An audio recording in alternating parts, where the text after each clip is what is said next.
You know, there are two great oceans. There's the Atlantic Ocean and the Pacific Ocean. And how do you get ships between the two? Well, we had to go down around South America, and it was a long, long time and very costly, and certainly with vessels that were powered by wind, it was an extremely dangerous passage. So the people kept saying, well, if we can cut through the Central American area, we can maybe find a passage. Maybe we can build a tunnel. And it's been a fierce debate as to how to do it. But the Panama Canal apparently was considered the shortest route for ships between east and west for more than 100 years. But now Nicaragua says, hey, we've got a pretty good passageway too, and we want to get into the game. And our Chuck Holton traveled to Nicaragua to find out what exactly is happening. More than 1 million ships have transited the Panama Canal since it first went into operation a century ago, and more than 14,000 vessels made use of the waterway last year. The historic passage continues as a vital link that brings products from all over the world to the American consumer and has turned Panama into one of the most prosperous countries in Central America. The builders of the Panama Canal never imagined it would carry the kind of traffic being seen today. The volume of international shipping has almost doubled in the last decade and is expected to continue to rise. To keep up with demand, Panama has been expanding the canal to accommodate larger modern ships. After 7 years and over $5 billion, the project is finally nearing completion. The whole project is scheduled to be finished by December 2015. Ilya Marotta is a vice president of the Panama Canal expansion program. Revenues will increase for the canal because we'll be able to put much bigger, larger ships through the new locks. And, you know, we pay for cargo capacity of the vessels. So that will increase the revenues for the country. But now Nicaragua is looking to take some of that revenue for itself.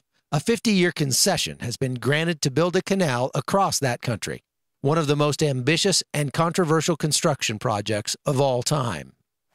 Lake Nicaragua is the largest lake in Central America, over 16,000 square miles. And since the early 1800s, it's been a possible location for a canal to connect the two seas. Now it looks like that might actually happen. A Hong Kong company has secured the rights to build a canal across Nicaragua to compete with the one in Panama. And international shipping looks like it can support it. Nicaragua is currently one of the poorest countries in Central America, so the prospect of a canal to rival Panama's is appealing. But tens of thousands will be forcibly relocated from their homes in the path of construction, and that's just the start of the controversy. There is one problem with building the canal across Lake Nicaragua, and that's this island right in the middle of the lake. It happens to be an active volcano, and that's one of the reasons why they didn't build the canal here originally back in the early 1900s.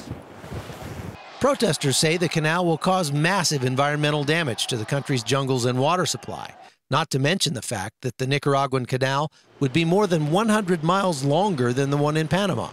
That means the excavation of more than 10 times the amount of earth ever removed from the Panama Canal. It's a very ambitious project. We believe it's going to be between $60 and $70 billion, even though they claim $50 billion.